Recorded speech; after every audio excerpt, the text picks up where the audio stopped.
Ako, napakagandang balita po.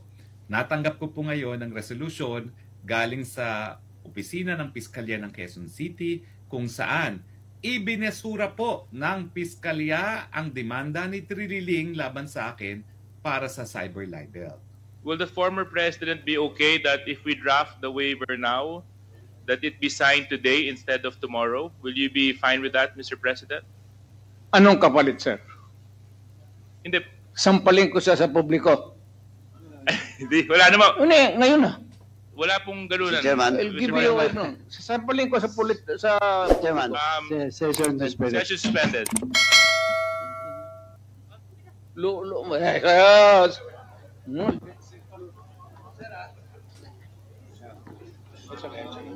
Sabi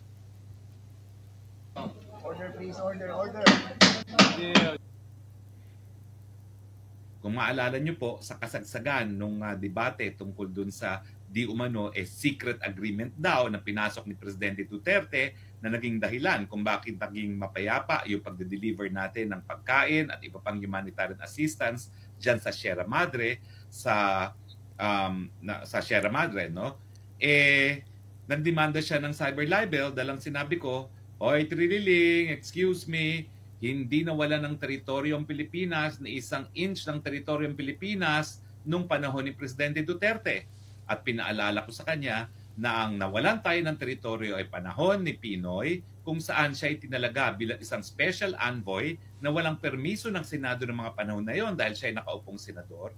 At dahil nga dun sa maraming mga pagmi-meeting niya na hindi naman natin alam kung anong pinag-usapan nila, talagang walang nakakaalam kung hindi siya lamang at saka yung ating dating ambassador to China na si Ambassador Brady na nagsumite ng Brady Notes kay dating Senate President JPE, yan yung mga meetings na naging dahilan, no? Siguro kung paano nga nawala sa atin ang Scarborough Shoal.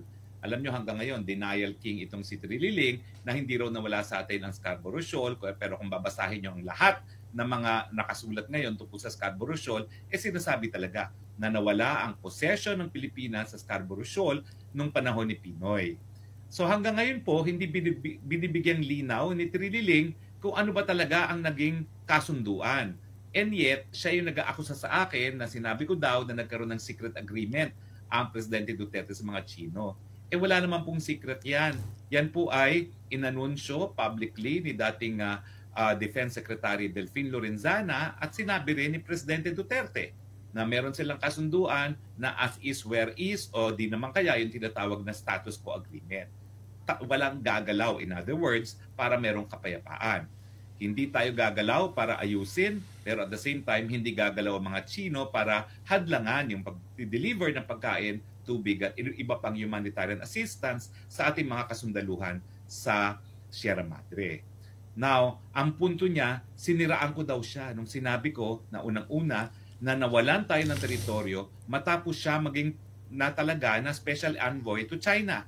Di ba totoo naman po, talaga naman pong yung desisyon ng China na kunin sa atin ang posisyon ay matapos na tinalaga siya ng Presidente Aquino bilang special envoy to China. At ang problema po wala pong pananagutan. Kasi nga unang-una, hindi siya nagpaalam sa Senado na gagawin niya yung katungkulan na yan.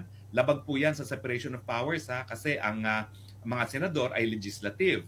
Ang larangan naman ng foreign affairs ay executive. So dapat talaga yan, humingi siya ng permiso sa Senado mismo, no? Kung hindi kay dating Senate President sa plenaryo na siya ay tatayong bilang isang special envoy. Kasi yan po ay isang prohibited position sa ating saligang batas. Kasi ang mga senador hindi dapat tumatanggap ng kahit ano pang ibang posisyon sa gobyerno bukod dun sa pagiging senador, no? Pero tumanggap siya.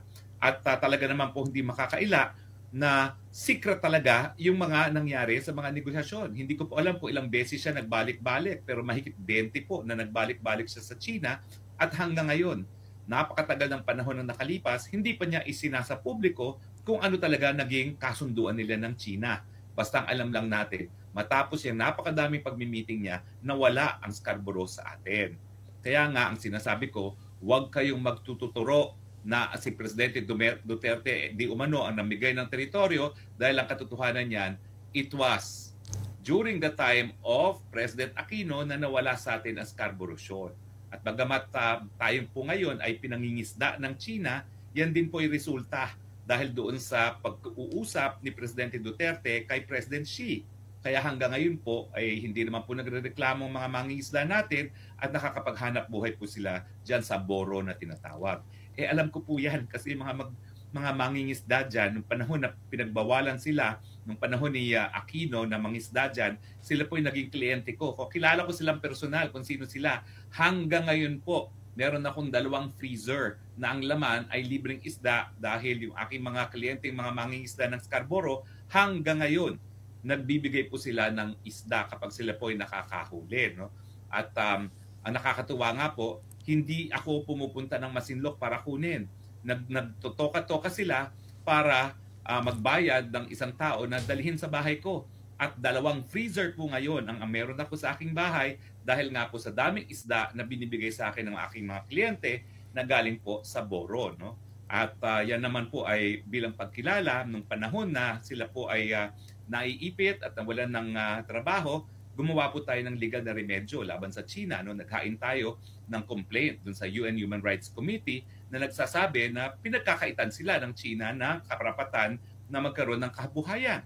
At bagamat walang decision dyan sa naging kaso na yan, hindi naman natin makakaila na matapos masampay ang reklamong yan, pinayagan muli ng China na makapangisda ang ating mga mangingisda. At nung nagkaroon nga po ng arbitration, ang sabi ng arbitral tribunal, lahat ng mga mangingisda ay may karapatang mangisda dyan dahil merong historic right to fishing.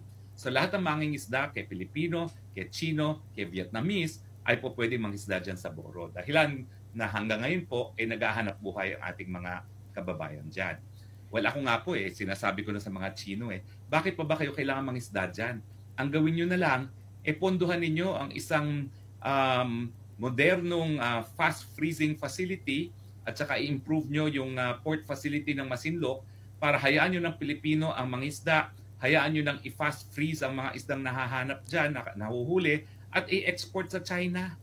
Dahil mayaman na naman mga Chino, hayaan na nila mga Pilipino lang ang mangisda dyan sa Scarborough. At sila kain na lang ng kain dahil meron naman silang pambayad, di ba?